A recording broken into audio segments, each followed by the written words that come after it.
Imagine you are stuck in brutal, just standstill gridlock traffic. Oh, the absolute worst. Right. You're already running late for this crucial meeting, and suddenly a car swerves out of nowhere, cuts you off, and, like, nearly clips your front bumper. Yeah, your heart rate just instantly spikes. Exactly. In a fraction of a second, your vision narrows, your fists are gripping the steering wheel until your knuckles literally turn white.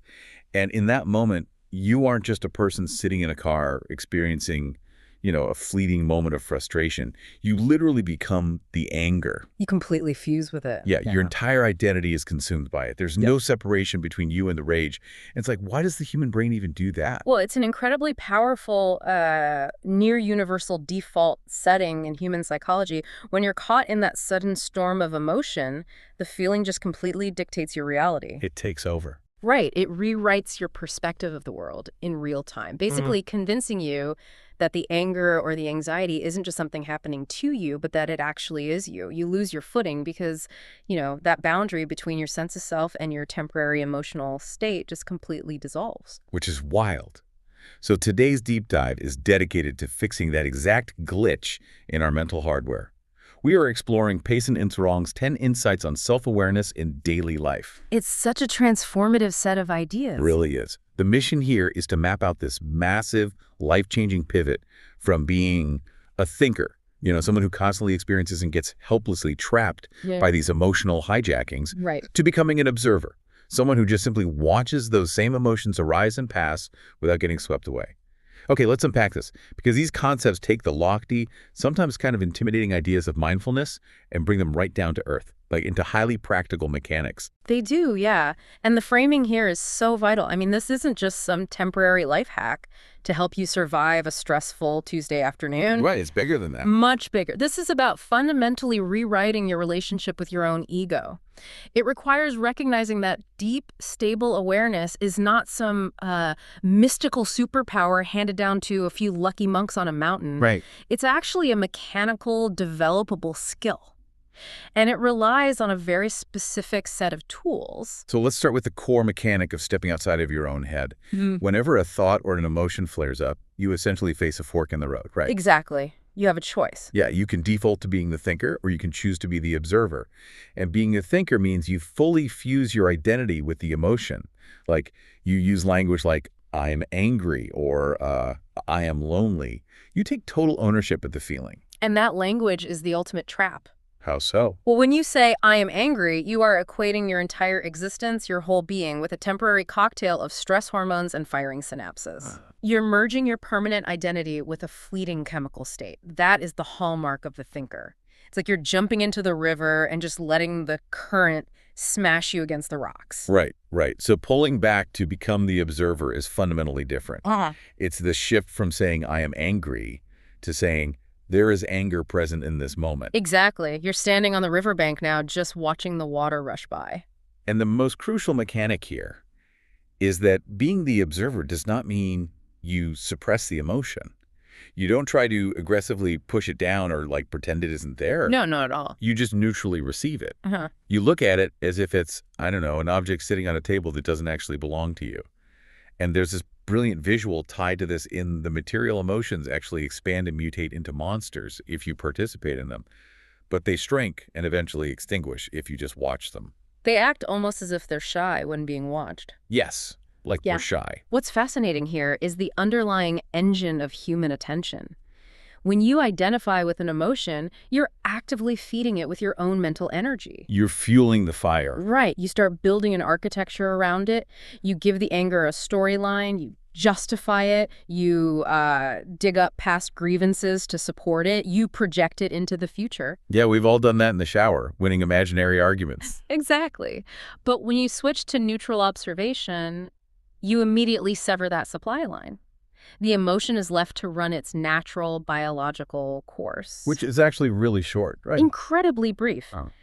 Without your active participation feeding it, the emotion literally has no choice but to shrink and burn out. I like to think of it like wearing a high-tech virtual reality headset. Oh, that's a great analogy. Right. Because when you have that rig strapped to your face and the headphones are blasting in your ears, the terrifying monster sprinting at you feels 100% real. You're sweating, your heart is racing. Yeah, you are completely enveloped in the illusion. But becoming the observer isn't about finding a digital sword and fighting the monster in the game. It's simply taking the headset off, setting it on the desk, and watching the little lenses from a few feet away. Yes, exactly. The monster is still on the screen running around, but it's tiny now. It has absolutely no power over you. That physical removal from the stimulus is the exact mechanism of neutral observation. You are acknowledging the code running on the screen without actually believing you're inside the game. But wait, let me play devil's advocate here. If someone at work completely throws you under the bus in a huge meeting, your natural evolutionary reflex isn't to just sit back and observe the code on a screen. No, of course not. Your instinct is to fight. You want to push that terrible feeling of humiliation away, defend yourself, and aggressively reject the negative emotion. Why does that instinct to fight back fail so spectacularly? Because fighting the emotion is still a form of deep, intimate participation. Oh, I see. Yeah, when you aggressively try to push the humiliation or the anger away, you are locking horns with it. You're treating it as a massive, solid, existential threat. And by treating it as a threat, you are validating its reality. You're telling your brain, this is a real monster. Precisely. You are pouring gasoline on the fire in your attempt to blow it out. Neutral observation. Simply watching the heat of the anger without throwing logs of justification or defense into the flames is literally the only method that actually starves the emotion of its power. Okay, so if fighting a negative emotion just feeds the monster, I feel like the next logical reflex is to sprint in the exact opposite direction. Right, the old just think positive routine. Exactly. You feel a wave of sadness or anxiety coming on, so you try to force yourself to think about a tropical vacation or, puppies or a massive success you just had. You try to overwrite the negative code with positive code. But the material explicitly warns that forcing positive thoughts is a massive trap. It is the trap where so many popular self-help and toxic positivity frameworks completely break down. Positive thoughts and negative thoughts actually share the exact same structural flaw. They are entirely transient. They don't last. Right, they are fleeting clouds, they lack a permanent core, and they endlessly cycle in and out of your consciousness. Attempting to rigidly control your mind so that it only produces positive thoughts is just an exhausting, futile war against reality. Because happiness and suffering are simply two sides of the identical coin. Yes. If you let your mind completely soak in an intense high, if you anchor your identity to a massive win or a moment of euphoria, the mind remembers that deeply attached state. It memorizes the desperate clinging. It's building a habit. Exactly. And because the mind operates in continuous cycles, it will inevitably use that exact same mechanism of desperate clinging when the cycle eventually dips into suffering. The mind doesn't actually care about the value of the emotion, it just builds the habit of attaching to extremes. That's spot on. The human mind is, at its core, an attachment machine. If you condition it to fiercely attach to a soaring high, you're simultaneously conditioning it to fiercely attach to a crushing low. Wow. You're basically building a massive capacity for emotional whiplash. So finding actual stability means stepping off that pendulum completely, rather than just trying to hold the pendulum on the positive side forever. Okay, but hold on. I've got to ask on behalf of everyone listening. So you aren't supposed to enjoy a massive promotion. Like, you finally get the corner office or you go on the greatest date of your life, and you're just supposed to sit there and say, how neutral. I know, it sounds awful when you put it like that. Right. Am I just supposed to walk around like a numb, unfeeling robot, completely detached from the joy of life? But that is the most common fear people have when they encounter these concepts. But neutrality does not equal apathy. The goal is not to reject happiness or numb yourself to joy. Okay, good. You can absolutely laugh, enjoy an incredible meal, and celebrate a promotion. The difference lies in the desperation behind the feeling. The text advocates for a state that doesn't assign an existential price tag to the high. What do you mean by price tag? Think of it like watching a breathtaking, vibrant sunset. You can be fully immersed in its beauty, you can appreciate every single color, but you don't collapse into a puddle of hysterical tears when the sun dips below the horizon and it gets dark. Right, because you know it's supposed to end. Exactly. You enjoyed it completely while it was there, but you didn't anchor your entire identity to its permanence. So you aren't holding the happiness hostage, you're letting it be a visitor rather than a permanent resident. Precisely. You're no longer terrified of the inevitable moment when the happiness fades. And because you drop that underlying anxiety of loss, this neutral awareness actually leads to a profound, steady joy. A genuine blossoming. Yes. You experience the world much more vividly because your baseline is clear, stable awareness rather than that exhausting, unpredictable roller coaster of adrenaline spikes and crashes. Okay, the theory makes perfect sense. Understanding that you shouldn't desperately cling to your highs or aggressively fight your lows is logically sound, but here is the massive wall you hit in reality. I know exactly what you're going to say. I can sit in a quiet room, nod my head, and agree with the logic. But when you are exhausted, your kids are screaming, you've burned dinner, and your phone is ringing, actually executing that neutral observation feels completely impossible. Why is there such a massive canyon between knowing the theory and actually doing it in the heat of the moment? It comes down to the profound structural difference between teaching the brain and teaching the mind. And this distinction is really the engine that drives true behavioral change. So teaching the brain is essentially what you're doing by listening to a breakdown of these concepts, right? Yes, you're acquiring data. You're using logic, language, and memory to grasp the idea that everything is impermanent. You can intellectually understand that your anger won't last. But teaching the brain yields almost zero results in a crisis. Exactly. Because your mind, that the deep instinctual reactive consciousness that drives your actual behavior, it does not speak the language of logic when it's under pressure. The brain reads the map, the mind drives the car. That's a great way to put it. You can tell your brain that a hot stove will burn you. You can read scientific papers on thermodynamics and tissue damage. But until the mind actually experiences the intense heat, until it feels the burn, the deep instinctual lesson is completely absent. It hasn't internalized it. Right. Teaching the mind requires actual, repetitive spiritual practice. The mind has to personally witness the mechanics of a thought arising and dissolving firsthand over and over until it fundamentally believes it. It's like the bicycle analogy. Yeah. You can read a dense physics textbook explaining the exact mechanics of gyroscopic forces, momentum, and center of gravity. Sure. You could ace a written exam on how a bicycle stays upright. Yeah. That is teaching the brain. But the absolute second you get on the seat, you're going to tip over and crash. Oh, 100%. Teaching the mind is getting on the bike, wobbling, scraping your knee, making those tiny micro adjustments with your muscles, and getting back up until your body implicitly understands the balance without a single logical thought. And the practical tool for getting on that bicycle, the way you actually teach the mind to balance, is the breath. But the instruction here is incredibly specific, isn't it? You aren't supposed to force yourself into some deep, mystical, trance-like state of overwhelming peace. No, that's a huge misconception. The objective is simply to catch the breath lightly. You just want to generate a subtle coolness of mind, just enough baseline stability to allow you to become the observer. If your mind immediately wanders off to worry about a deadline or obsess over what you're having for lunch, you just let it. You gently acknowledge it. Right. The mind is thinking about lunch now. And you do it without greed. But let's be real. When your thoughts are racing at 1,000,000 miles an hour, it feels like trying to gently observe a Category 5 hurricane while standing completely exposed in the middle of it. Well, this raises an important question because the intuitive response to a racing mind is to slam on the brakes. Right. Stop thinking. Exactly. But the harder you try to relax, the more intensely stressed you become. Yeah. The absolute master key here is the phrase, knowing lightly and doing it without greed.